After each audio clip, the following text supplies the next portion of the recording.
Hello दोस्तों, veterans नमस्कार। मैं दीपांशी।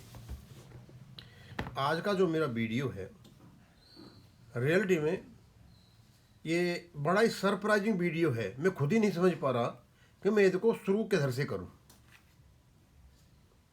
और इसकी जो मुख्य धरातल है वो है सुप्रीम कोर्ट का एडजमेंट का सर्कुलर और स्केल 4 से लेकर के स्केल 7 तक दिया गया प्रॉफिट लिंक्ड इंसेंटिव।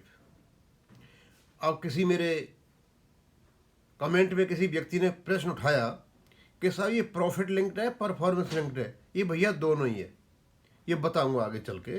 ये प्रॉफिट लिंक्ड भी है और ये परफॉर्मेंस लिंक्ड भी है, लेकिन जब इसका नंबर आएगा तब बताऊंगा। अब मैंने सोचा कि मुझे क्या क्या कहना है, मैं इसको लिख क्यों नहीं लूँ। तो मैंने लिख लिया टुकड़ों में। अब आपस में लिंक है या नहीं ये मुझे पता नहीं। सबसे पहले मैं कभी विश्वास नहीं करता था, करता भी था, कभी नहीं करता था। हमेशा ये भगवान है, भगवान नहीं है, भगवान है, भगवान नहीं है। हम सुनते थे सत्यमेव जयते, सत्य की ही जीत होती है, ट्रुथ ऑलवेज विंस। और हमारे डीएस मूर्ति साहब तो आपने हर एक चीज में यही लिखते हैं सत्यमेव जयते, सत्य की विजय हो। लेकिन जिस प्रकार से ये बैंक पेंशनरों का नरसंहार कर रहे हैं तो विश्वास तो नहीं होता कि सत्य की भी जीत होती है। फिर आपने देखा होगा देर है अंधेर नहीं। भाई अब कितनी देर होगी, वो अंधेरा कब छटेगा। और शायद आपने ये भी सुना होगा कि पाप का घड़ा एक दिन फूटता जरूर है।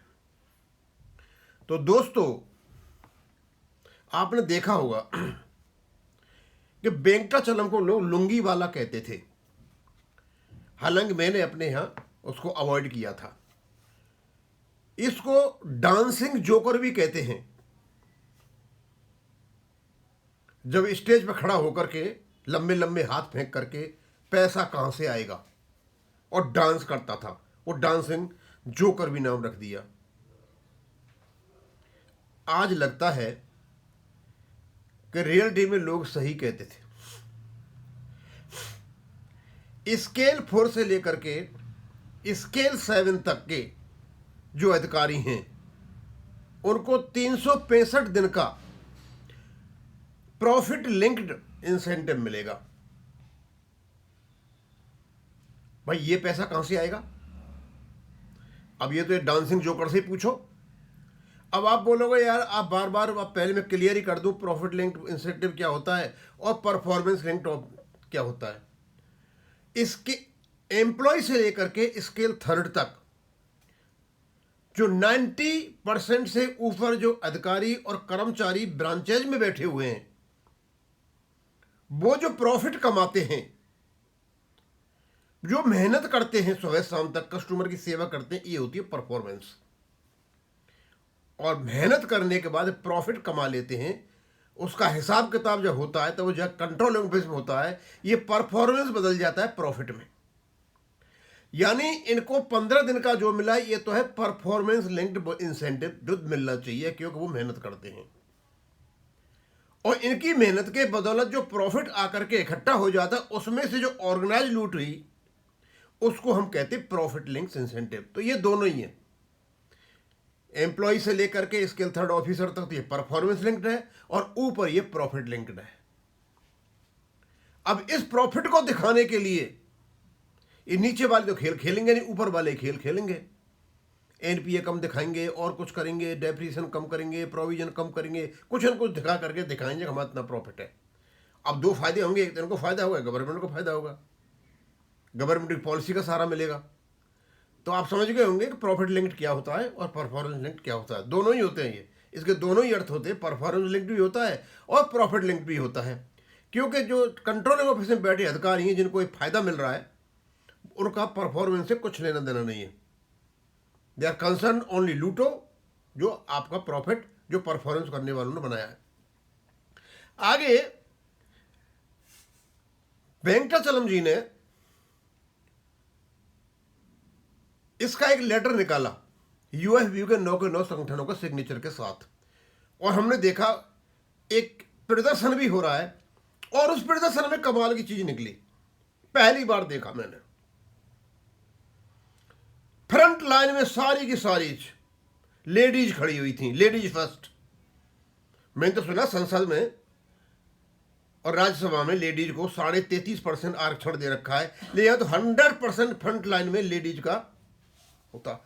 अब या तो ये यूएफबीयू के नेता अपना मुंह छुपा रहे थे, उनके पीछे आने की हिम्मत नहीं थी, तो चलो कुछ भी नहीं है, लेडीज फर्स्ट के नाम पर लेडीज को आगे कर देते हैं। वैसे भी आरक्षण मिला हुआ है, वो भी बहुत खुश थी, चलो आगे झंडा पकड़ने के लिए, होना जाना कुछ था नहीं। अच्छा, और इस सब चीज से वेंकटाचलम ने अपना जनाजा निकाल लिया। ये आदमी सोचता था कि मैं बहुत ज्यादा ताकतवर हूं, मैं पता नहीं क्या कर दूंगा, लेकिन डीएफएस ने ऐसा ठेंगा दिखाया। पहले तो बिना पूछे 15 दिन का बोनस दे दिया कर्मचारी स्केल 3 तक के लिए, और उसके बाद लेटर निकाल दिया सभी बैंकों को स्केल 4 से लेके स्केल 7 तक, और ये हाथ मलते रह गए। धोबी का कुत्ता घर का और न घाट का। अब करें तो क्या करें? अब समस्या आएगी EIBRF के जैन साहब को, और एक साथ में प्रसाद साहब बैठे हुए हैं, इनके चमचे, इन चमचों के गॉडफादर वेंकटाचलम जी। अब ये क्या करेंगे? क्या साथ देंगे? क्या करेंगे, क्या नहीं करेंगे? और बड़ी बात कि वेंकटाचलम सिर नहीं उठा सकता, लेकिन ये कुछ भी लिख ले, क्योंकि अब ये सिर उठाएगा इस PIL के ऊपर, PLI के प्रॉफिट लिंक PLI के लिए। तो स्केल 4 से लेके स्केल 7 तक के जितने भी अधिकारी बैठे, उनके पास एक बहुत जबरदस्त डंडा है। डंडा यह है कि ये व्यक्ति 5 लाख रुपए दे करके बैठा हुआ है अफगानिस्तान, फिलिस्तीन को, चंदा। ट्रेड यूनियन एक्ट के अंतर्गत बनी यूनियन से दे नहीं सकते, गले में फंदा, ऊपर नाच कितना ही ले, करना धरना इस व्यक्ति को कुछ नहीं है। इसको पेंशनर का सर्वनाश करना था, जो इसने कर दिया। और मैंने बताया कि अब ये जो प्रॉफिट लिंक्ड इंसेंटिव है, जो स्केल 4 से लेकर के स्केल 6 तक बनेगा, इसको दिखाने के लिए बड़े बड़े हथकंडे अपनाए जाएंगे, गलत फिगर्स दी जाएंगी, क्योंकि उधर से चूसना है ना। अब मान ली प्रॉफिट तो होगा, प्रॉफिट किसी ब्रांच बैंक को लॉस हो गया, तब क्या होगा? तो पीछे का रिकवर हो जाएगा, क्या होगा? अब मुझे पता नहीं उनकी परफॉर्मेंस कैसे निकाली, मुझे तो लगता है कि उनकी परफॉर्मेंस होगी, उनका प्रॉफिट लिंक्ड होता है सारा। अच्छा, एक प्रकार से the government has purchase these people, इनको वो करना पड़ेगा जो गवर्नमेंट कहेगी।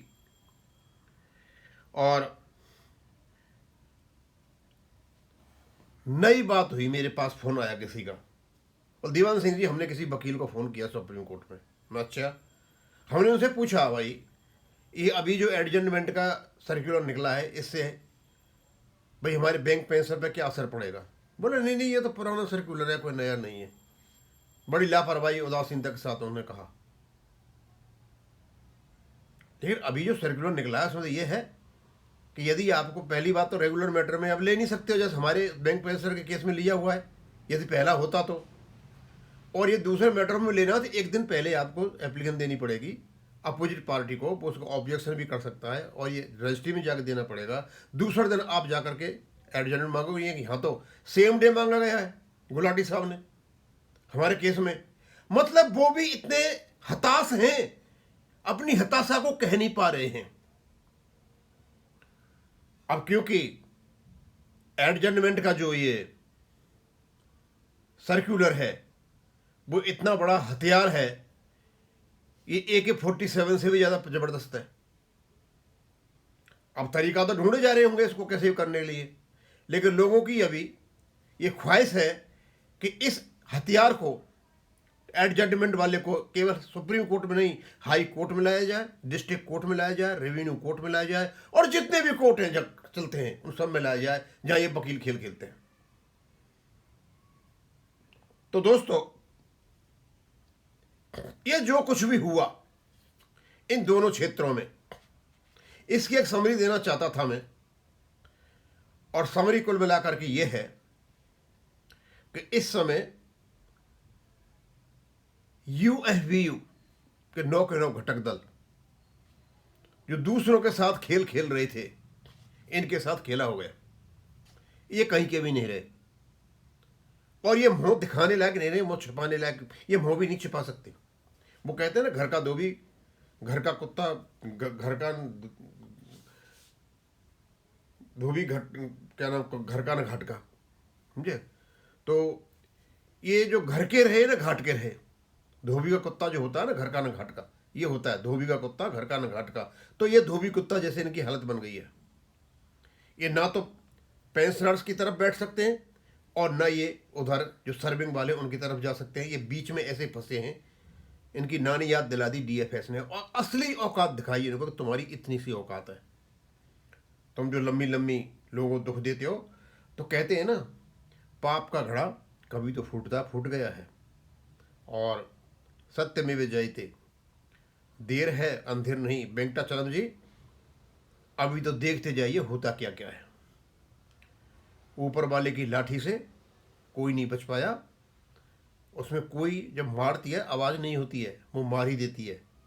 आपको मारा जा चुका है, और डीएफएस ने मार दिया आपको आईबीए के साथ मिलकर के। दोस्तों मैं यहीं ख़त्म करूँगा। थैंक यू, धन्यवाद।